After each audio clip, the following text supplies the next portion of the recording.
Welcome everyone to GGN. This is part 2 for this little series here for Friday, May the 2nd, 2014. My website is ggnonline.net. I haven't really done much lately as far as GGN goes, but it's like I said, I don't really feel like covering stuff if I don't have an interest in doing so and just repeating things. But today I had the time and the opportunity and a little bit of the drive to put some news out there for you. So in this video I'm going to cover terrorism. Most of you are already aware that countries support terrorism.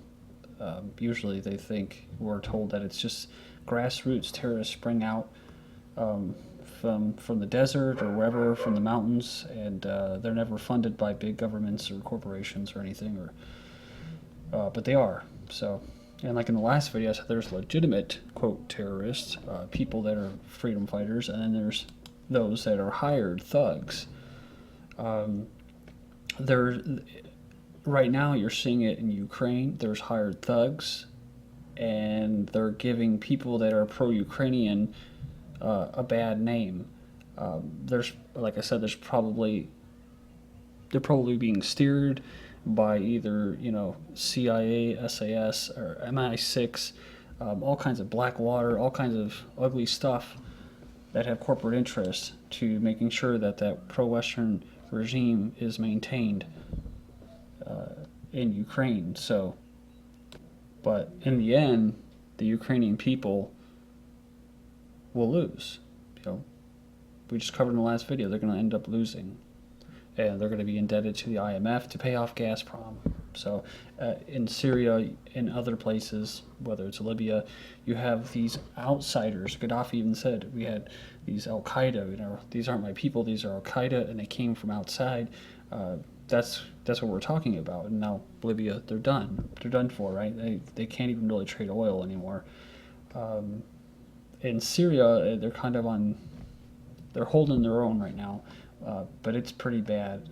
Globalists, but terrorists from around the globe, I guess they are globalists because they're working for them, are flocking to Syria to carry out jihad, and what they think is jihad. But my point is, before I move on here, is that this isn't a slam against Muslims or Islam in general. It's basically about people who are hired by the people they supposedly hate, and they're used to create destabilization. They're funded, and they're usually, the carrot that's tossed in front of them is that they're going to get their own Salafate, their Sunni or Salafate, basically some kind of Muslim entity, and they're going to get Sharia law imposed. So, and it's just another way for the West and outside interests to exploit that situation and create a kind of dictatorship like they have in Saudi Arabia or Bahrain. Nothing's ever mentioned about the brutality that goes on in those places. In Saudi Arabia, they're kind of in the wane. They're stocking up on nuclear weapons, probably for decent reasons, that they might be dumped by the Zionists in Israel.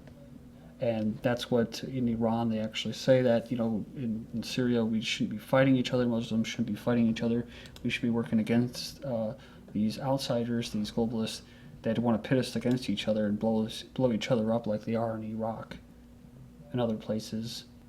U.S. support for terrorists threat to security, says Iran MP. This is from March 12th, but I'll throw it in there. The Iranian lawmaker reaffirms Iran's stance on resolving the crisis in Syria. He says that U.S. support for terrorists poses a danger to regional and international security. Again, just like the Ukraine situation, where you had one of those ambassadors to Ukraine or Russia saying that the U.S. could have just stayed out of the business, but they're getting in there and they're complicating it for their own economic interests. It says U.S. and its allies have complicated the situation in Syria by supporting terrorist groups. We know that this is true. For many different reasons. But remember this guy, Eric Haroun, American who fought against Assad, died. This was last month, April 9th. So he was basically the guy where it was on the news where his dad was saying that when he was arrested and brought in by the FBI in the U.S. after coming back from Syria and fighting with Al-Qaeda, that he was actually working for the U.S. government, the CIA, he said. But now he's dead, drug overdose, so he's gone. You know, no evidence.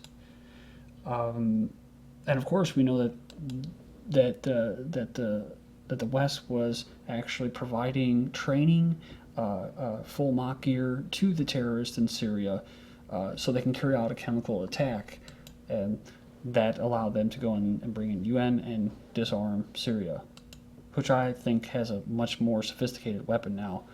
According to the Lebanese individual, I think it was it may have been a journalist, but basically said that Syria has a pretty sophisticated weapon that was supplied by Russia. So, like Eric Haroun, he's no longer among us. He was supposedly murdered. But here you go. U.S. accuses Syria of stalling on chemical disarmament, and it was supposed to be done somewhere in June or July. But these Western-backed terrorists have been attacking convoys, making it very unsafe and unstable to deliver and transfer these weapons. So it's like we said, they're gonna say, "Oh, you're not doing it fast enough," right? Because they don't want them to get to the elections and stuff. So the Obama regime continues to rail at what they call a very successful chemical weapons disarmament in Syria, accusing Syria of stalling because they fell slightly short of the self-imposed deadline to have all the chemicals out of the country by last Friday. Okay, there you go. Syria got only 92.5% out by then. So they go on to reiterate what I just said, which was that the shipments going through Latakia's port are being attacked by rebels that are backed by them. U.S. officials not only claim that this was proof of stalling, but claim Syria intended to keep 7.5% as leverage. A bomb blast rocks train station hours after China's fist and dagger strike first warning. So this is China's terrorist. Kind of like Russia with Chechnya, they have their own terrorists to deal with. So it goes on and says here that there was this blast at a railway station in northwest China. This region is in the front line, or is the front line in anti-terrorism and maintaining social stability, says the authorities. It says the local level police stations are fists and daggers. And a U.S. report on terrorism basically says China was, or has been, irresponsible. They say that they've had a lack of openness in dealing with terrorism, accused of Washington of adopting double standards. It's more interesting what China says, though. China expresses dissatisfaction towards the remarks concerning them on the issue of fighting terrorism. To make irresponsible remarks towards other countries and adopting double standards will not help international cooperation. China falls victim of terrorism and always firmly opposes terrorism in any form and terrorist acts. It says resource-rich and strategically located, this, I'm not going to try to pronounce it, but northwest China region on the borders of Central Asia has for years been beset by violence blamed by the Chinese government on militants and separatists. So, Chinese government report published in February accused the U.S. of serious infringements on human rights. Acting as the world's judge of human rights, the U.S. made arbitrary attacks and remarks on the human rights situation in almost 200 countries and regions. So to see what these activists are doing, they executed 7 in Syria. 2 were by crucifixion. The jihadist Islamic State of Iraq announced it had executed 7 prisoners in northeastern Syria on Tuesday. This group has actually been disavowed even by Al-Qaeda. Apparently they rule with an iron fist. It says 10 days ago, attackers on a motorbike threw a grenade at one of these fighters. A Muslim civilian had his leg blown off, and a child was killed. They weren't the first crucifixions in April. On April 16th, its fighters executed a man for theft from a Muslim in the same way. Lastly, They've been forced out of most of Syria, northern Syria, but some remain in this one place called Raqqa. Then in Asia, tough new Sharia law takes effect in Brunei, the first country in Southeast Asia to introduce Sharia law despite widespread condemnation from human rights groups. The new Islamic laws will eventually include penalties such as severing of the limbs and death by stoning. So the Sultan of this country is one of the world's wealthiest men. He announced the implementation October last year. So, people should be able to have their own laws and carry out whatever justice they're going to carry out. So as far as international community criticizing that's just a bunch of BS, especially when they're funding terrorism where these same people are crucifying people, decapitating their heads and stuff, and carrying out just mass murder. But this is used to control. So just like I said, Bahrain, whether it's Bahrain, Saudi Arabia, or somewhere else, British fighters filmed in Syria war crime. So a video posted on a UK man's Instagram account shows jihadist rebels shooting dead a prisoner. So that's actually that's probably the most least gruesome of their crimes, just shooting a prisoner. Sharia law to be enshrined in British legal system as lawyers get guidelines on drawing up documents according to Islamic rules. So, this is where it's branching out and it's coming to a town near you, right? It's not so much about you hating all Islams and they're saying that they're barbaric and they should just kill each other, because that's a very good strategy by Zionists and Jews. So they do that to divide people up.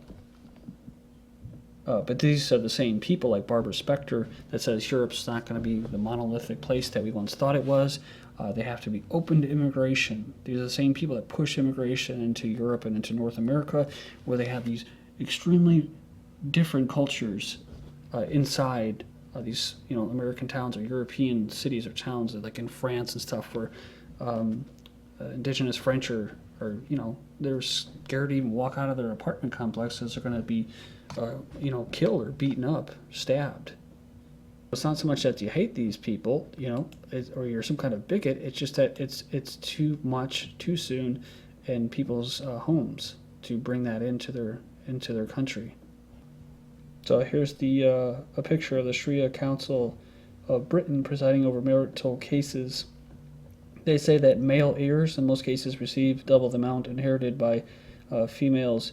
Non-Muslims may not inherit anything at all. So if you're against multiculturalism, or you're against this way of life being put right on your next as your next door neighbors, you're going to be called racist. So it says tweets show that racism still runs through anti-immigration politics. They've congratulated itself for banishing race from discussions about immigration, but you don't have to dig deep, they say, to find evidence that it's still there. Interesting, they actually refer to Britain as a post-racial society.